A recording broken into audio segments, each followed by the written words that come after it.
आपके साथ मैं हूं चित्रा त्रिपाठी। नमस्कार, मैं हूं आपके साथ मैत्री त्रिपाठी। शुरुआत करेंगे बड़ी खबर से। सरकार ने विदेशी बैंकों में काला धन जमा करने वाले 3 भारतीय खाता धारकों के नाम सुप्रीम कोर्ट को बता दिए हैं। अटॉर्नी जनरल मुकुल रोहतगी ने हलफनामा कोर्ट में पेश किया। इन कारोबारियों में डाबर समूह के पूर्व निदेशक प्रदीप बर्मन, राजकोट के बुलियन कारोबारी पंकज चिमनलाल और गोवा के खनन कारोबारी राधा टिम्बलू शामिल हैं। डाबर इंडिया ग्रुप के मौजूदा सदस्य 72 साल के प्रदीप बर्मन डाबर कंपनी के पूर्व डायरेक्टर भी रहे हैं। इन्होंने अमेरिका से मैकेनिकल इंजीनियरिंग में डिग्री ली है। राजकोट में बुलियन ट्रेडिंग कंपनी श्रीजी के मालिक पंकज चिमनलाल पहले रियल एस्टेट का काम करते थे। इन्होंने गहने प्रारंभिक लिमिटेड नाम से कंपनी भी खोली है। राधा टिम्बलू गोवा के खनन कारोबारी हैं। इनका गोवा के डोना पौला के पास एक होटल है। साउथ अफ्रीका और ऑस्ट्रेलिया में कई प्रोजेक्ट्स चल रहे हैं। सरकार की ओर से इनके नाम सबूत के साथ पेश किए गए हैं। सरकार के मुताबिक सभी के खिलाफ पर्याप्त सबूत मिले हैं और जांच भी चल रही है। डाबर के पूर्व निदेशक प्रदीप बर्मन ने माना कि विदेशी बैंक में उनका अकाउंट है, लेकिन उन्होंने ये अकाउंट तब खोला था जब वो एनआरआई थे। उन्होंने कहा कि उनका अकाउंट वैध है। राजकोट के कारोबारी पंकज चिमनलाल स्विस बैंक में कोई अकाउंट होने से इनकार कर चुके हैं, लेकिन वो मीडिया के सवालों से बचते हुए दिखाई दिए। सूत्रों से खबर है कि काले धन को लेकर सरकार के पास यूपीए सरकार में मंत्री रहे कांग्रेस नेता समेत 4 कांग्रेसियों के नाम भी हैं। जांच पूरी होने के बाद सरकार उनके नामों का खुलासा करेगी। औद्योगिक संगठन एसोचैम कालाधन रखने वालों के नाम हड़बड़ी में उजागर करने के खिलाफ है। एसोचैम ने कहा कि सरकार को जल्दबाजी में नामों का खुलासा नहीं करना चाहिए, इससे टैक्स समझौतों पर असर पड़ेगा। काले धन को लेकर वित्त मंत्री अरुण जेटली ने कहा कि सरकार सिर्फ उन्हीं खाता धारकों के नाम देगी जिन्होंने गैर कानूनी ढंग से स्विस बैंक में खाते खोले हैं। कालेधन को लेकर वरिष्ठ वकील राम जेठमलानी ने सरकार पर चिट्ठी ली है। 3 नामों के खुलासे पर जेठमलानी ने कहा, खोदा पहाड़ निकली चिड़िया। कालेधन को लेकर कांग्रेस महासचिव दिग्विजय सिंह ने भी सरकार को निशाने पर लिया है। दिग्गी ने पूछा कि सरकार ने कांग्रेस नेताओं के नाम क्यों नहीं बताए। ब्लैक मनी को लेकर आम आदमी पार्टी के संयोजक अरविंद केजरीवाल ने सरकार पर निशाना साधा। केजरीवाल ने कहा कि हम तो 2 साल पहले ही 15 नामों का खुलासा कर चुके थे। केजरीवाल ने कहा कि ये जो ज्यादा प्रभावशाली लोग हैं उनका नाम नहीं लिया गया। हम सभी के नामों के खुलासे की मांग करते हैं। केजरीवाल ने कहा कि अंबानी परिवार, नरेश गोयल और कोकिलाबेन समेत कई बड़े कारोबारियों के खाते स्विस बैंक में हैं, जिनके नाम का खुलासा होना चाहिए। बिहार के पूर्व सीएम नीतीश कुमार ने कालेधन पर केंद्र सरकार को घेरते हुए अपने फेसबुक पोस्ट में बीजेपी को भारतीय झूठ पार्टी बताया। सूत्रों से खबर है कि 28 अक्टूबर को देवेंद्र फडणवीस को विधायक दल का नेता चुना जाना तय है। मुंबई के वानखेड़े स्टेडियम में 31 अक्टूबर को शपथ ग्रहण समारोह होगा। गृहमंत्री राजनाथ सिंह मंगलवार को दोपहर 12 बजे मुंबई के लिए रवाना होंगे। कल ही मुंबई में बीजेपी विधायक दल की बैठक होगी, जिसमें नेता का चुनाव हो जाएगा। सरदार पटेल की जयंती यानी 31 अक्टूबर को होने वाले शपथ ग्रहण समारोह में पीएम मोदी समेत बीजेपी शासित सभी राज्यों के मुख्यमंत्री भी शामिल होंगे। सामना के संपादकीय में बीजेपी को समर्थन के ऐलान के बाद शिवसेना नेता संजय राउत ने जल्द ही खुशखबरी मिलने की बात कही। शिवसेना नेता संजय राउत ने तो फडणवीस की तुलना पीएम मोदी से कर दी। उन्होंने कहा कि मोदी सबसे काबिल पीएम हैं, तो फडणवीस भी अच्छे सीएम साबित होंगे। इससे पहले शिवसेना ने अपने मुखपत्र सामना में बीजेपी को समर्थन देने की बात लिखी। सामना में शिवसेना ने गडकरी को अपनी पहली पसंद बताया। सामना में उद्धव ने लिखा है कि महाराष्ट्र राज्य का मुख्यमंत्री अर्थात गडकरी कौन, इसका फैसला मंगलवार को होगा। नाम बहुत सारे हैं, फिर भी फडणवीस और गडकरी के बीच ही मुकाबला है। सामना में आगे लिखा है कि अनुभव और कार्यक्षमता का विचार करने पर आज की तारीख में गडकरी इस गुणवत्ता की कसौटी पर अव्वल हैं। गडकरी महाराष्ट्र को भली भांति जानते हैं, उनके पास विकास का विजन है। सामना में आगे लिखा गया है कि दूसरी ओर फडणवीस को प्रत्यक्ष रूप से मंत्री पद का अनुभव नहीं है। राज्य का कारोबार उन्होंने कभी चलाया नहीं है, लेकिन जनता का दिया गया आशीर्वाद अनमोल है।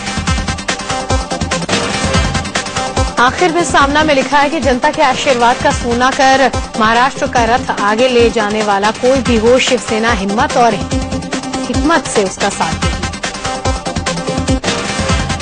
वहीं बीजेपी नेता और केंद्रीय मंत्री राव साहब दानवे ने भी संकेत दिए हैं, बीजेपी शिवसेना के साथ मिलकर सरकार बनाएगी। जो हमारी हाईकमांड है वो शिवसेना से बात उनकी जारी है, जल्दी ही कुछ पॉजिटिव उस चर्चा में से बाहर आएगा।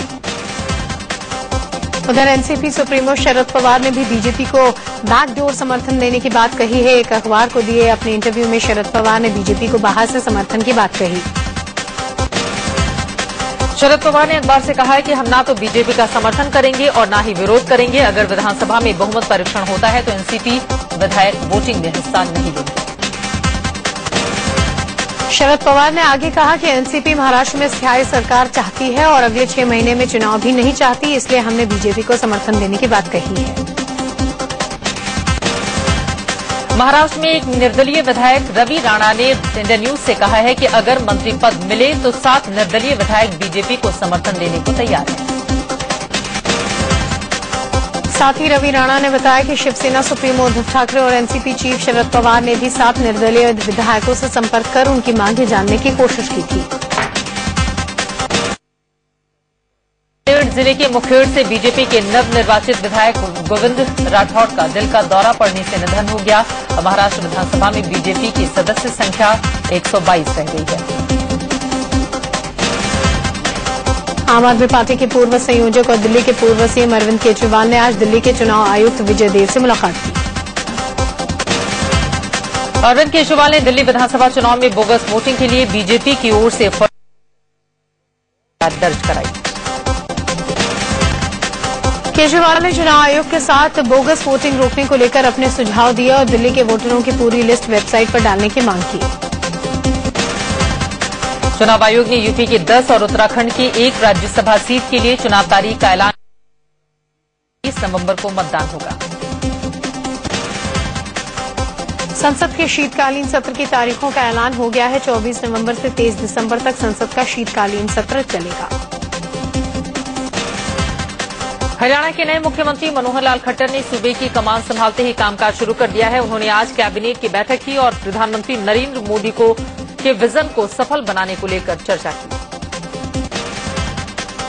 मुख्यमंत्री मनोहर लाल खट्टर ने 1 से 7 नवंबर तक स्वच्छ भारत सप्ताह मनाने की घोषणा की। उन्होंने पूर्व सरकार की ओर से जारी उन नियुक्तियों पर रोक लगाने के आदेश दिए जो अभी पेंडिंग थे।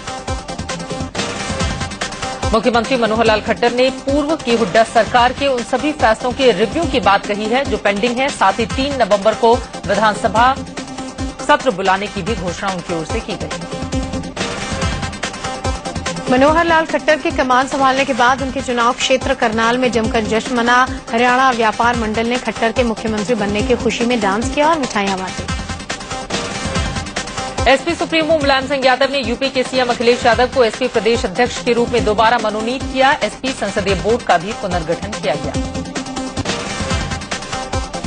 करीब 3/4 सांसदों ने लोकसभा सचिवालय में अपनी संपत्ति और देनदारी का ब्यौरा नहीं दिया है। सोनिया गांधी, राहुल गांधी और बीजेपी के वरिष्ठ नेता लालकृष्ण आडवाणी ने ब्यौरा नहीं दिया है।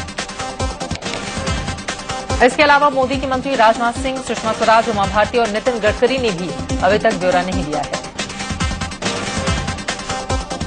आरटीआई से मिली जानकारी के मुताबिक ब्यौरा न जमा करने वालों में बीजेपी के 209 और कांग्रेस के 31 सांसद हैं। नियम के मुताबिक शपथ लेने के 90 दिनों के अंदर ब्यौरा देना जरूरी है।